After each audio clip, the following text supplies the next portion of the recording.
Bonjour tout le monde, bienvenue à ce nouvel épisode de TLW 2016 édition WWF 1988. On va débuter la deuxième semaine du mois de mai 88. Non, en fait la première semaine parce que notre dernier épisode c'était notre pay-per-view qui était Brawl Fest. On va d'abord faire un rewind de ce qui s'est passé à Brawl Fest. En premier match de la soirée, l'Undertaker a battu le Dynamite Kid dans un très bon match de B+. Adrian Adonis et le Honky Tonk Man ont battu Arn Anderson et Ricky Steamboat. Un autre très bon match de B+. Bam Bam Bigelow a battu Kamala pour un B-. Haku a battu le Sergeant Slaughter dans un Indian Strap match pour garder le titre intercontinental pour un B. Paul Roma a battu Jacques Rougeau par disqualification pour un C+. Don Morocco a battu King Kong Bundy pour un B-. Hulk Hogan et Sting ont battu le Communist Party dans un bon B+. Roddy Piper a battu Greg Valentine par disqualification à cause d'une intervention d'Harley Race et Abdullah el Butcher pour un A. Les Fantastics ont battu le Big Boys Club pour un B. Bret Hart a battu Tito Santana pour un B+. Big Boss Man, Lanny Savage et Ted DiBiase ont battu Billy Jack Haynes et les Killer Bees pour un B. Et Randy Savage a battu Jake Roberts pour garder le titre de champion du monde pour un A. Ce fut un pay-per-view qui a donné un A.71 de buy rate. Comparé à WrestleMania, c'est un peu plus bas. Mais si on comparait par exemple à No Way Out, un petit peu plus bas aussi. Un pay-per-view qui est dans nos plus bas depuis un petit bout de temps. Même plus bas que Christmas Combat. Que Survivor Series, j'essaie de trouver un. Même plus bas que Blaze of Glory. Je commence à remonter, loin. Là. Going Crazy. Ok, c'était dans nos pay-per-view mineurs. Le prochain pay-per-view, c'est Bash in the USA. Qui va être au mois de mai. Et voilà, on va voir là, dans quoi on s'enligne par rapport à certains combats. On va regarder un peu nos petits trucs ici. Oh, Burzukov est une hot property, mais Steven Regal, ça j'aime savoir ça vu qu'il est dans notre développement. Et en ce moment-là... Puis sinon, il se passe de quoi avec Fritz Von Erich? Si vous ne connaissez pas Fritz Von Erich, c'est le papa de Kerry Von Erich et des frères Von Erich de la World Class Wrestling. Il a atteint un nouveau bas alors qu'il a annoncé dans une... alors qu'il a été annoncé qu'il vend encore des marchandises de David Von Erich qui est décédé. Ça, on parle de ça ensuite après des années où est-ce que Von Erich a utilisé la mort puis les problèmes de ses fils pour faire des storylines à la WCCW. Et tout le monde est dégoûté de ça. Pas mal 88 là, c'est pas mal l'année où la World Class s'était terminée de toute façon. Là, il y avait vraiment plus grand chose rendu là. Tout le Kerry Von Erich avait quitté pour la WWF. Puis il y en a d'autres qui avaient quitté, soit il y en avait qui étaient décédés ou d'autres trucs. Donc voilà, la World Class était vraiment en fin de vie là-dessus. Bon, j'ai regardé vos commentaires. John Tenta, on va faire un recall. Il a l'air d'être pas mal près de toute façon. C'est clair que Tenta va pas être John Tenta, par contre, ça va être le Earthquake. Qui était vraiment... Oh mon dieu... Si vous saviez, là, quand j'écoutais les premiers... Je me rappelle le premier VHS que j'ai loué.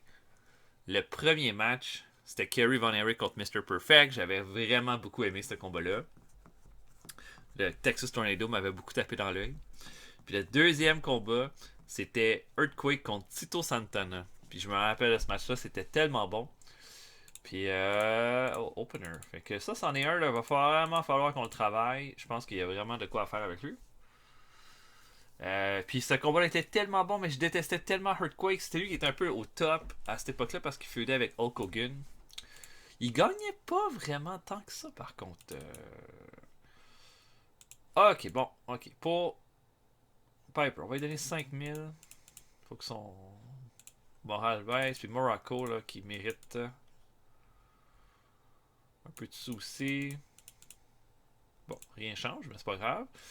Prochain show, notre main event va être Roddy Piper contre Radiant Adonis.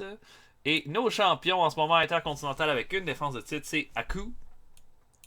Champion du monde, 2 défenses de titre, Randy Savage. Et champion par équipe, les Young Stallions avec 2 défenses de titre. Là, on a Jim Powers qui, je pense, est revenu. Non, dans 5 jours, il va être revenu. Il va être correct. Donc, voilà. On va avancer. Ah oui, il y avait la signature du temps. On fera ça après le show. Ok, bon. Un medal. Lord Alfred Hayes.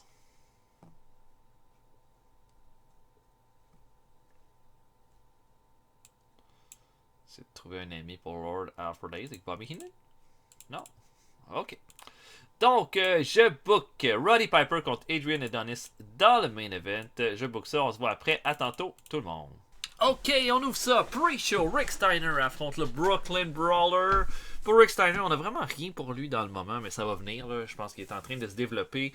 Et il va l'emporter qu'un Steiner Line à 9 minutes 5 sur le Brooklyn Brawler dans un bon match. 2D+. Ensuite, Tommy Jammer dans le développement affronte le Keiji Muto. Muto va l'emporter qu'un Figure 4 Let Log à 7 minutes 41. Belle performance de C++ pour Muto là-dedans. Lui aussi, ça va venir. Là. C'est clair qu'il va avoir un spot qui va ouvrir pour Keiji Muto éventuellement, mais j'attends vraiment le bon moment à ce niveau-là. Un C- pour ce combat-là. Jim Duggan affronte Steven Regal. Bon match de C avec Duggan qui va faire une corde à linge en courant pour l'emporter à 6 minutes 7.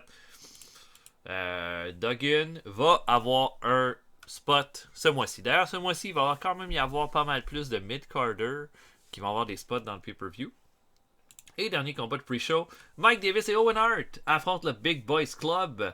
Mike Davis et Owen Hart ont une excellente chimie ensemble, font des performances de D chacun. Mais c'est évidemment pas assez pour battre le Big Boys Club. Ron Simmons va faire un Dominator à Owen Hart à 8 minutes 22 pour terminer le combat. Hercules améliore sa technique aussi. Pour le Big Boys Club, ils vont continuer d'être bien utilisés comme dans le moment. Là, il va avoir quand même un gros spot pour le pay-per-view. On ouvre le show avec une promo de Billy Jack Haynes. Et Billy Jack Haynes, là, bon, c'est super intense. Et là, il est fumant. Et il dit qu'il accepte la défaite à Brawl Fest. Par contre, il n'en a pas fini avec le $1 Million Slot. Puis il n'en a certainement pas terminé avec le Big Boss Man. Ils ont été assez bons pour l'isoler puis battre les Killer Bees. Mais peut-être qu'il n'est pas encore rendu là pour battre une armée à lui tout seul. Mais il peut certainement venir à bout du Big Boss Man. Puis il le défie. Bash of the USA. Un combat d'hommes puissants. Il veut avoir le Big Boss Man dans le ring. Un A. Et ça avance la storyline. Et un strong start. Tout est beau. Je ne peux pas demander mieux. On a ensuite Mean Gino Curran qui reçoit Paul Roma en entrevue et qui lui demande là, comment va Jim Powers, sa blessure. Puis Roma a l'air un peu énervé avec ce qui s'est passé à Brawlfest. Il dit tu sais, Mean Gene, depuis qu'on est arrivé à la WWF, il n'y a personne qui croit en nous. Hein. Depuis qu'on est arrivé à la WWF, on mange les miettes de ce que les autres laissent tomber pour nous.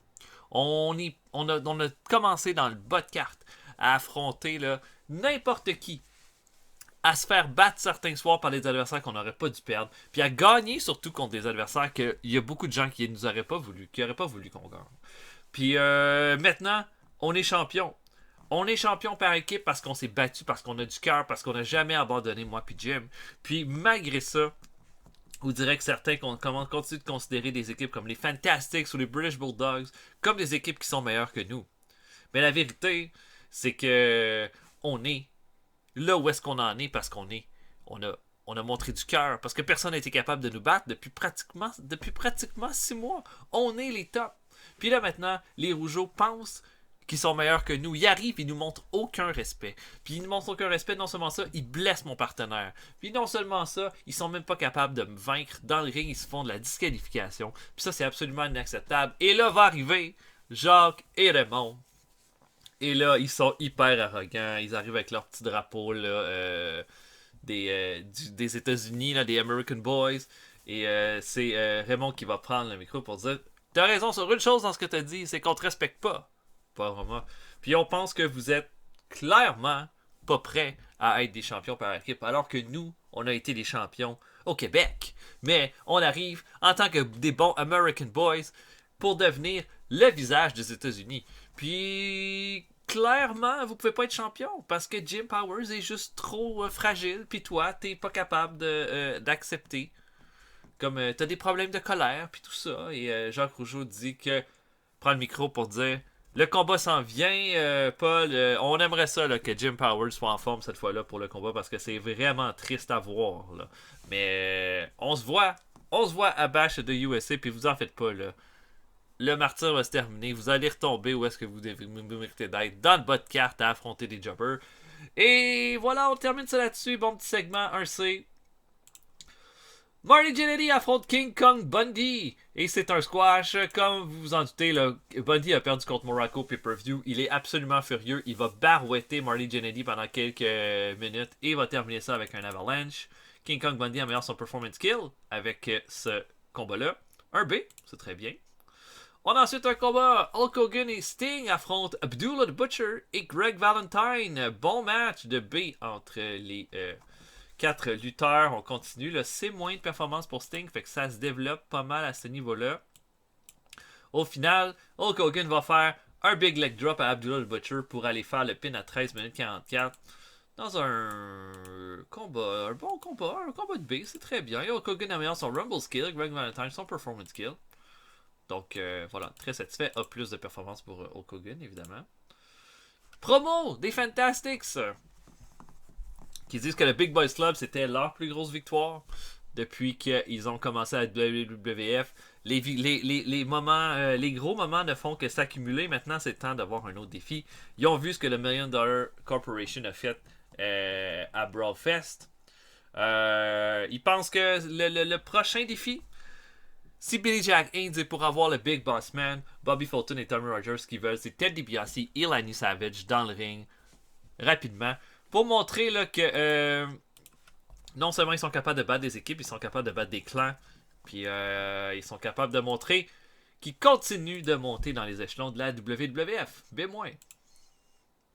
Combat 6-man tag, Coco Beware et les Killer Bees affrontent Black Bart, Rick Martel et Shawn Michaels.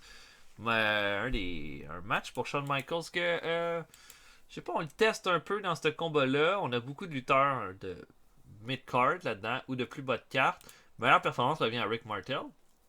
Mais c'est surtout qu'on sert de ce combat-là pour initier une rivalité, puisque Black Bart va faire le pin sur Coco Beware alors qu'il menaçait d'attaquer le perroquet de Coco Beware. Coco Beware va regarder l'état de son... va frapper Black Bart, va regarder l'état de son perroquet, mais Black Bart va faire un roll-up avec les pieds dans les cordes et va l'emporter. Et on va initier une rivalité entre Black Bart et Coco Beware qui va se rendre jusqu'au pay-per-view. Jim Brunzell améliore son Rumble Skills avec ce combat-là. Puis ça fait un B-. Je suis tout à fait satisfait en fait là, que ça fasse un B-. Je m'attendais vraiment. C'est pas mal. Je m'attendais à un C+ au mieux. Fait que c'est ça. Donc on va donner une petite rivalité de mid-card pour le pay-per-view. J'ai hâte de voir ça. B-. Une promo de Bret Hart. Qui là, il est heureux comme un roi. Hein? Il a battu Tito Santana au pay-per-view. Et puis le monde les dise. Le monde n'arrête pas de me dire c'est quoi la prochaine étape pour Bret Hart. Ben moi je le sais c'est quoi la prochaine étape pour Bret Hart. Mais vous le savez pas. Vous savez pourquoi? Parce que vous pouvez pas vous imaginer être dans la tête d'un gagnant. Et fin de la promo. Un A pour Bret Hart. Jake Roberts affronte Nikita Koloff. J'aurais pensé à un meilleur résultat que ça, mais ça fait un B-. Quoique j'ai pas mis un storyline pour. Parce que là, on va débuter quand même un storyline avec Roberts et le Communist Party. Donc, bon match, bien équilibré de 18 minutes entre les deux. Au final, Roberts va être prêt pour faire le DDT, mais Nikolai Volkov va fracasser le drapeau russe dans le dos de Jake Roberts. Et ensuite, là, il va vouloir taper Roberts, mais Nikita Koloff va tasser Volkov. Il va commencer, lui, à étrangler Roberts, va commencer à le tabasser. Et on va terminer ça là-dessus. B+ pour Roberts, B- pour Volkov. On va commencer un petit programme entre les deux. Ricky Steamboat s'en vient au ring. Puis il dit qu'il y a des mauvaises nouvelles concernant Arn Anderson. Arn Anderson s'est blessé dans le combat. Il va en avoir pour au moins 2 mois de rémission. Mais ça veut pas dire qu'il en a terminé. Hein. Il a confiance que Roddy Piper va être capable de régler le cas de Adrian Adonis dans le ring ce soir, mais il y en a un qui veut régler avec le Honky Tonk Man. Honky Tonk Man fait chier tout le monde depuis trop longtemps. Puis ce qu'il veut, c'est un combat à Bash at the USA contre Honky Tonk Man pour finalement lui mettre mettre fin à tout ce cirque. Puis le Honky Tonk Man arrive puis dit qu'il donne pas des combats comme ça à Ricky Steamboat. Je veux dire, c'est un perdant. Il a perdu. Euh, il mérite rien. Il mérite aucune. En fait, non. Je pense pas qu'il a perdu. Je pense qu'il a. C'est ça. C'est Arn Anderson et Steamboat qui ont gagné. Honky Tonk Man va dire me battre dans un combat par équipe, c'est peut-être quelque chose. M'affronter en 1 contre 1, c'est un honneur que même Ricky Steamboat, l'ancien champion du monde, pourra pas aller chercher de moi. Et Honky Tonk Man s'en va. La foule lui fait du hit. A+, c'est notre meilleur segment depuis le début de la soirée et de loin. Et main event. Seulement un B. Seulement un B entre Piper et Adrian Adonis. Dans un combat de 20 minutes 27. Et là, durant le combat, on va voir Randy Savage qui va regarder le combat. Mais on va aussi voir Hardy Brace qui va regarder le combat. Roddy Piper va faire abandonner Adrian Adonis dans un combat très partagé. À 20 minutes 26, il va le faire le pin. Il va le faire le pin.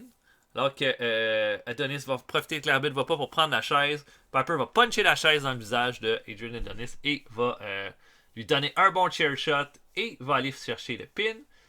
On se dirigerait vers un combat de championnat entre Piper et Randy Savage à Bash of the USA, mais Hardy Race reste proche de tout ça. Et ça fait un B+, on augmente notre popularité dans cette région. Le meilleur segment, de loin, Steamboat contre Steamboat et Honky Tonk Man. On n'a même pas eu un B+, ça tout ça c'était des B. Ok.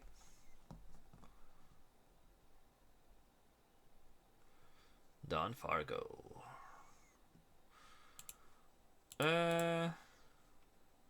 Bon, le show était awesome. L'opinion de Hogan, c'est que Ron Simmons doit apprendre à faire du selling. Et Piper aime ce qu'il entend de Keiji Muto. On devrait lui donner du temps de promo. Ok. Ok, maintenant. Superstars of Wrestling.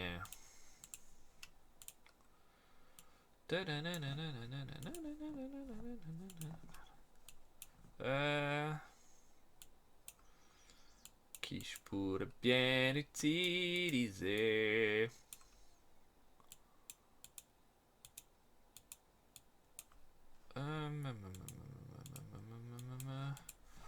Peut-être Don Morocco.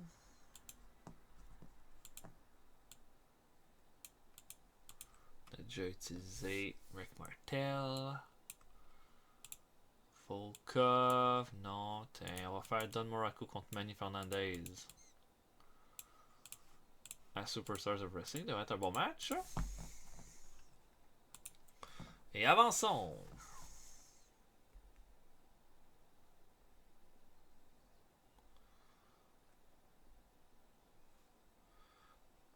Oh, Billy Graham ajouté au All of Immortals. Au moment où est-ce que je enregistre cette vidéo-là, Billy Graham est décédé. Je pense que ça fait 2 jours qu'il est décédé quand j'enregistre cette vidéo-là. Puis ça m'a fait vraiment beaucoup de peine parce que si vous avez jamais vu le travail de Billy Graham dans les années 70, vous devez voir ça. Ce gars-là, c'est tout le concept du lutteur moderne beaucoup trop en avance. Peut-être un lutteur le plus charismatique de l'histoire de la lutte. Et voilà, sa perte m'attriste vraiment beaucoup. Et voilà. Allons-y. Continuons d'avancer. Ouais, puis il était dans notre partie, Billy Graham, à un moment donné. On s'en est sérieux quand même pas mal. Oh, des renvois à la UWA. Solar? Non, pas Solar. El Tejano.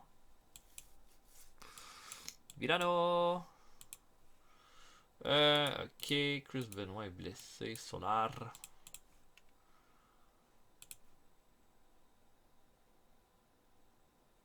Ok.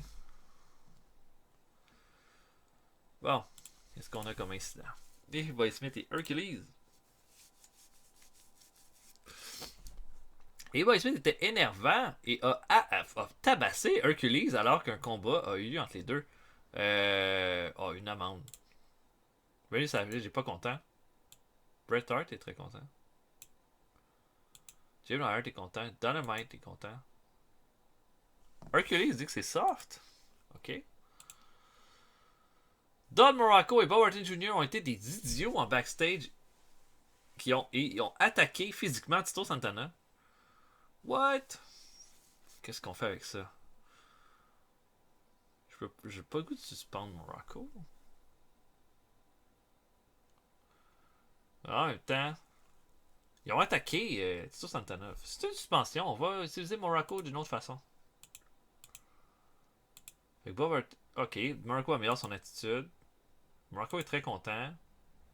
Bob Orton améliore son attitude. Très content.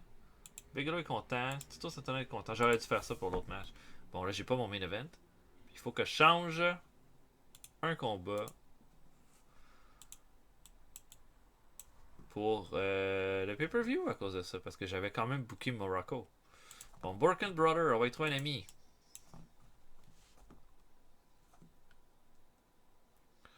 Big Boss Man.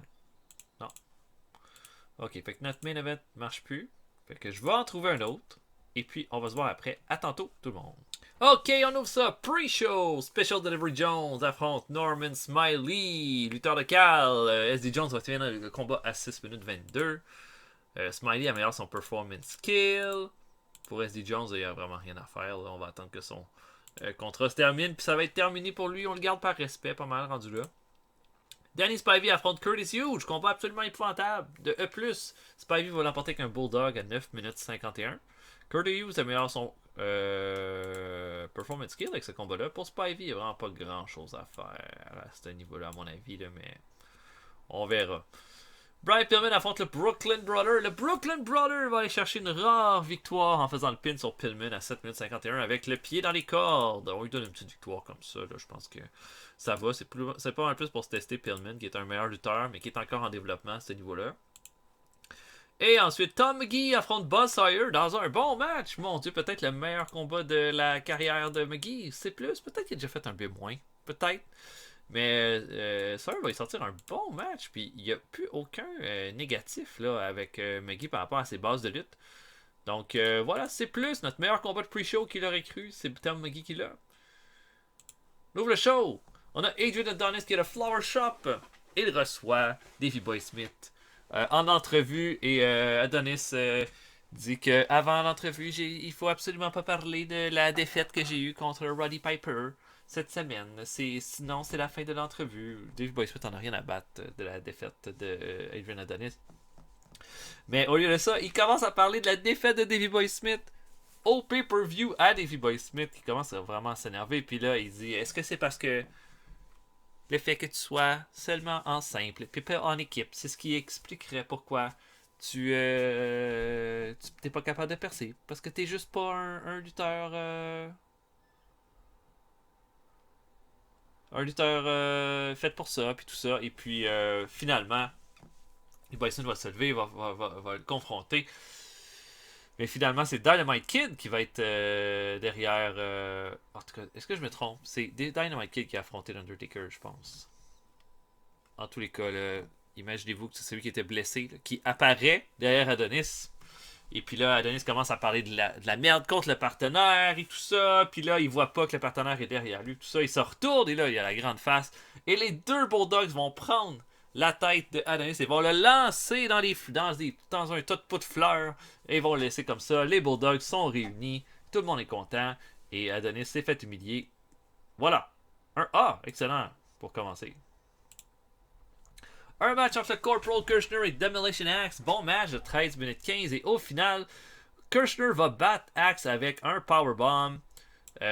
Bon petit match, les deux améliorent leur performance skill. J'ai pas vraiment rien pour les Demolitions, mais je sais ce qui devrait se faire là, dans un avenir rapproché.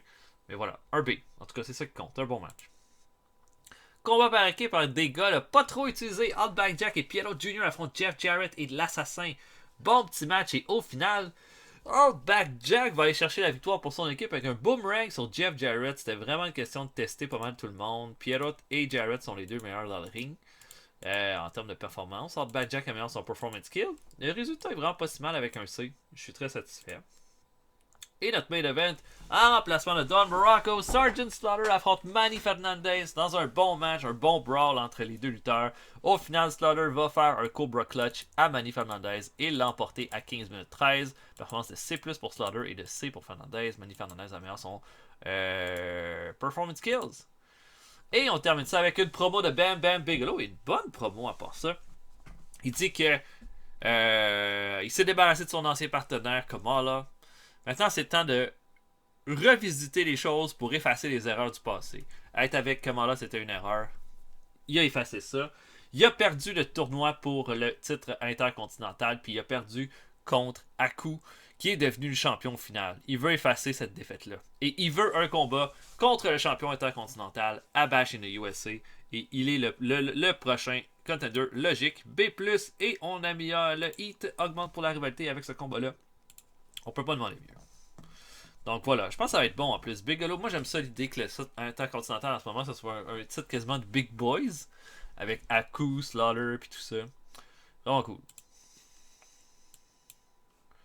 Oula! Il s'est passé des choses, des corps qui changent. Jim Cordero s'est rendu average. Ok. Le One Man Gang, c'est dans la douleuse. Il n'y a vraiment rien de spécial. Je sais pas pourquoi j'ai toutes ces nouvelles-là. Est-ce qu'il y a des choses? Oh, le Little Beaver qui quitte. Ça, c'est un Québécois.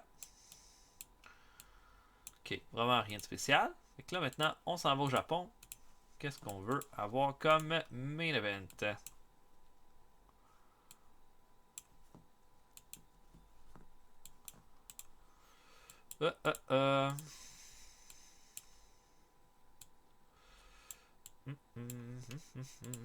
Comment ça va au Japon, Butch Reed? Ah, quand même!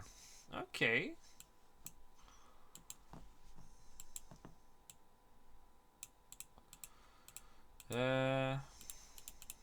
Sika au Japon. Oh, Sika c'est encore mieux. Je pense que je vais regarder Sika. Puis on va le faire affronter qui? On va faire affronter qui?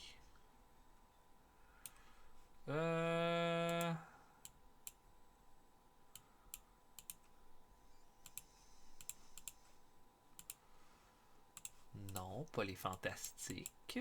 Pas Billy Jack Haynes, non. Tito? Non, Tito a aucune popularité au Japon. C'est ailleurs qui est populaire. Très fâchant, ça d'ailleurs. J'ai l'impression que j'avais pas le choix d'utiliser quelqu'un que j'ai déjà utilisé cette semaine. Parce que j'ai pas mal tout utilisé mes top face. Peut-être un match entre Ricky Steamboat et Sika. Petit combat exhibition, pas trop compliqué.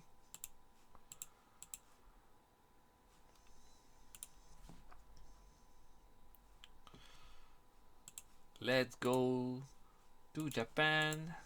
Tony Japanese, I think I'm Tony Japanese. À Kinky. Et voilà. Je book Ricky, main event Ricky. Oh non, non, non, j'ai pas fini. J'ai mis. Est-ce qu'il y a des incidents? Ben oui. Ricky Steamboat et Sam Houston. Des trucs de babyface à Sam Houston. Des trucs de selling au Brooklyn Brother. Wow. Ça c'est bien. Ok. Mettons Gurumonsu. Bruce Beefcake. Non, ça crée pas d'amitié. Je book Steamboat contre Sika. On se voit après. À tantôt tout le monde. Ok, on commence ça. Pre-show. On va avoir 81 personnes à Kinky. Alors que Mike Davis affronte le Brooklyn Brawler. Mike Davis va aller chercher la victoire sur le Brawler avec 6 minutes 16 avec un abdominal stretch. Des performances pas impressionnantes, mais ça va. On est au Japon. Ensuite, Tom McGee affronte Kamala. Les deux ont une excellente chimie ensemble. Qui l'aurait cru? Et Kamala va battre McGee à 7,46 avec un Giant Splash. Très satisfait de ce combat-là.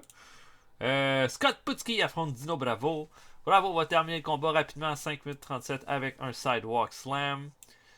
Et voilà, performance de D pour Bravo. Et dernier combat de pre-show. Tito Santana affronte Ed Moretti. Et Santana va faire le Flying Forearm à 6 minutes 33 pour terminer le combat. Tito Santana améliore son performance skill. Santana et Dino Bravo auront un programme ce mois-ci. On commence le show. Butch Reed et Bruce Beefcake font équipe pour affronter l'équipe de Lanny Savage et Ted DiBiase. Bon match entre les 4 lutteurs. Lanny Savage n'a aucune popularité au Japon, c'est pour ça que sa note est aussi basse à E+, mais ça va vraiment l'aider à ce niveau-là. Belle victoire des Heels sur les Faces dans un combat très très bien partagé. DiBiase va faire abandonner Bruce Beefcake avec un $1 Million Dream à 14 minutes 50 pour la victoire. Voilà, DiBiase est populaire au Japon, donc c'est pour ça. Butch Reed améliore son performance skills. Au final, on peut pas vraiment demander mieux comme combat d'ouverture. On a ensuite un vidéo là. On a Slaughter, Hogan et Sting qui sont dans le locker room et ils regardent une vidéo qui leur a été envoyée. C'est de Don Morocco. Morocco dit qu'il a des problèmes. Il peut pas venir à la WWF en ce moment, mais il y a une faveur à demander à Slaughter, Hogan et Sting. Le Big Boys Club ont fait pas mal de ravages dernièrement. Bundy est en train de tabasser des jobbers ou des lutteurs, des jeunes lutteurs à gauche puis à droite. Ils doivent faire quelque chose. Puis ils pensent que c'est eux qui ont les meilleurs outils. Hogan a déjà affronté le Big Boys Club. Il a déjà affronté Bundy. Puis ils pensent que Sting et Slaughter vont pouvoir l'aider dans sa quête. Voilà, là, là, là, là. Hogan et Sting et Slaughter se regardent et disent ok, c'est bon, on embarque. On va arrêter le Big Boys Club. Bien moins, bon segment, même si ça perd du heat. Sam Houston affronte Michael Hayes, un petit combat assez faible, où est-ce que Michael Hayes va l'emporter à 10 minutes 25 sur le jeune Houston. Michael Hayes améliore son performance skill. On a ensuite Bret Hart, qui fait une promo là, à la foule japonaise, et il est super arrogant. Dit que ça ne dérange pas que les gens ne comprennent pas, parce que lui, son langage, c'est la lutte. Puis quand il lutte, il n'y a personne qui peut y arriver à la cheville. Puis il a fallu qu'il fasse des sacrifices pour y arriver où est-ce qu'il en est. Mais que le bois-mort qu'il a laissé derrière lui, c'est ça qui a permis de devenir le lutteur qui est aujourd'hui. Et là, le spotlight va s'enlever de Bret Hart qui va parler au micro. Il dit comment ça? Enlevez-vous! Blablabla. Et ça va aller sur Jim Neidhart qui l'attend dans la rampe. Et là, Bret Hart se chie dans les pantalons. Il pensait pas que Jim Neidhart était remis de sa blessure. Il va simplement s'enfuir par la foule. Et pour Neidhart, ben, on fait un face turn. Puis on a besoin de face en ce moment. Et main event, Ricky Steamboat affronte Sika. Bon petit match. De B-, vraiment juste un Ricky Steamboat, c'est un peu notre house pour aller au Japon. Puis il va faire un flying karate chop à Sika pour terminer le match dans un combat tout à fait correct. Et ça fait un B-. Au final, on a quand même une bonne semaine. Là, ce que je me rends compte, c'est qu'il nous manque de face dans le roster. Puis, on va faire quelque chose pour replacer ça. Jim Powers est de retour. Ça, c'est la meilleure nouvelle. Hulk Hogan dit que Mike Davis ne connecte pas avec les fans. On sait déjà ça, Hulk. On sait ça. Ok. World Class. Dick Murdoch contre Barry Windham dans le main event. Ouh, un bon B. Rock'n'Roll Express ont battu Double Life, l'équipe de Eddie Gilbert et de Terry Taylor. Oh, ça serait une excellente équipe, ça. Ok. Donc, prochain show. Okay, Jim Powers doit avoir son spot. Upper. Ça va. Bon, qu'est-ce qu'on voudrait au prochain épisode?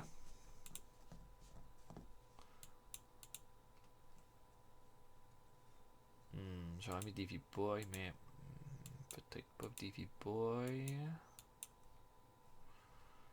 Oh, Bobby. Est-ce que je mettrais Bobby Fulton en main event? Est-ce que j'oserais me rendre là, en fait? Ou Bundy? Ah, j'aurais le goût de mettre Slaughter contre Dundee.